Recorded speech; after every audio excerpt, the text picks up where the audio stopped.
Good afternoon and welcome to skedline.com. My name is Daniela Ramirez and here are your top news stories of the day. 12 people are dead in the U.S. following the polar vortex that struck the upper Midwest.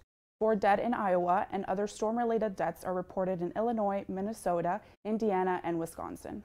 The record-breaking temperatures dropped as low as negative 45 degrees Celsius with wind chill are affecting millions, both in the U.S. and in Canada. The frigid temperatures run from the prairies to Nova Scotia with temperatures as low as negative 27 degrees with wind chill. Environment Canada sends warnings of hypothermia and frostbite. Stay warm, Canadians.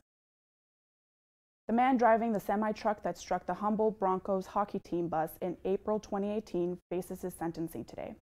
Jaskira Hind Sindhu pleaded guilty early this month to 29 degrees of dangerous driving. The sentencing, which began early this morning, is taking place in Melfort, Saskatchewan. 16 people died in the bus crash and 13 were injured. Premier's Council of Improving Healthcare and Ending Hallway Medicine released a report Thursday morning outlining the key issues with the Ontario healthcare system. Long wait times and bed overcapacity has been a long-time issue for Ontario patients. The Council will now begin advising and giving recommendation on how Ford's government can fix the issues. Toronto Mayor John Tory says he plans to vote in favor of a deeper inquiry into the police handling of the Bruce McArthur case. McArthur pleaded guilty on Tuesday to killing 8 men, most of whom had ties with the city's gay village. According to a report by CBC, Toronto Chief of Police publicly dismissed the idea of a serial killer in the village in 2017. On Wednesday, Premier Ford congratulated Toronto Police on the investigation, but says he won't rule out further investigations. Humber offers a variety of abroad programs for students, but with recent travel advisories about the risks of traveling, how does the school prepare students? Sarah Lark has the full story on skedline.com. Here's Katya with today's entertainment. Thanks, Daniela. I'm Katya Sis for skedline.com. Here's your entertainment news for January 31st. We have an update on the attack against the 35-year-old Empire actor, Jussie Smollett. Yesterday, Chicago police found surveillance footage of people who are now wanted for questioning. Police are still searching for images of their faces. They have yet to locate images or video of the attack. Police have now expanded their search area along Chicago's riverfront in hopes of finding video of the attackers' faces. Yesterday morning, Toronto rapper Drake was spotted at a McDonald's in LA. It was reported by a fan on Twitter he gave McDonald's workers $10,000 tips, but it turns out it was only $100. In his God's Plan music video, he was handing out thousands of dollars in grocery stores. But Drake doesn't seem to be quite as generous when the cameras aren't rolling. Looks like McDonald's wasn't part of God's plan. Toronto singer Justin Bieber has released a new clothing line. His collection is called Drew House, a little shout out to his middle name. The collection is simple, relaxed, and featuring the brand's smiley face logo. Bieber loves hoodies, graphic t-shirts, which are pieces you can buy from Drew House. Fans think the collection is overpriced and are not happy about the colors either. He's also selling corduroy, oddly enough. Wear like you don't care is the clothing brand's slogan and definitely fitting for Bieber's fashion choices. Los Angeles Rams head coach Sean McVay's girlfriend will be sparkling at the Super Bowl. Reported by TMZ, the custom satin jacket was made with 4,000 Swarovski crystals.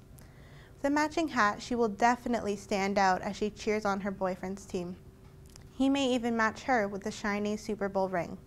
That's all for entertainment. Here's Brandon with sports. Thanks, Katya. I'm Brandon Treader, and here are your top sports stories for January 31st. The Sebastian Giovinco era in Toronto is over. Toronto FC announced that they have sold the 32-year-old Italian striker to Saudi Arabian club Al Hilal FC. Contract talks between Giovinco and TFC reportedly stalled earlier this week, and transfer rumors began to swirl. The transfer fee is reported to be close to $3 million, according to TSN's Christian Jack. Jack also reports that TFC is expected to add a third designated player to replace Giovinco in the coming days. Helping turn TFC from a laughingstock into an MLS power, Seba led Toronto to their first playoff appearance in 2015. He was also named the league's MVP that season.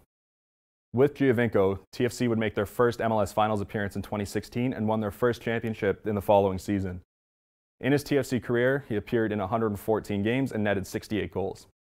Giovinco took to his Instagram account to thank fans for his time in Toronto. He also said that he would have taken less to stay in Toronto, but couldn't come to terms with management. In other Toronto news, the Raptors are back in action tonight. The Raps welcome Giannis Antetokounmpo and the Milwaukee Bucks in a battle for first place at Scotiabank Arena. The Greek Freak is having an outstanding season, averaging 26.5 points and 12.6 rebounds on the year. Kawhi Leonard is expected to play tonight for the Raptors, however they will still be without Jonas Valanciunas as he recovers from surgery on his left thumb. The game tips off tonight at 8 p.m.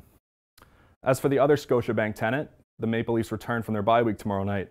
The Buds take on the Red Wings in Detroit with a puck drop at 7:30. Newly acquired defenseman Jake Muzzin is expected to be in the lineup alongside Morgan Riley. Muzzin was acquired from the LA Kings in exchange for prospects Carl Grundstrom and Sean Durzi, as well as Toronto's 2019 first-round pick. Finally, today would have marked Jackie Robinson's 100th birthday. Robinson broke the color barrier in baseball when he became the first player of color to play in the major leagues.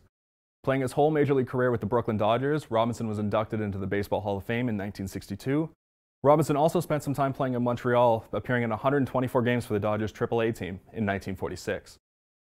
That's all for sports. Keep an eye on skedline.com for all of these stories, as well as our Super Bowl special that will be up tomorrow. I'm Brandon Treader, and thanks for watching.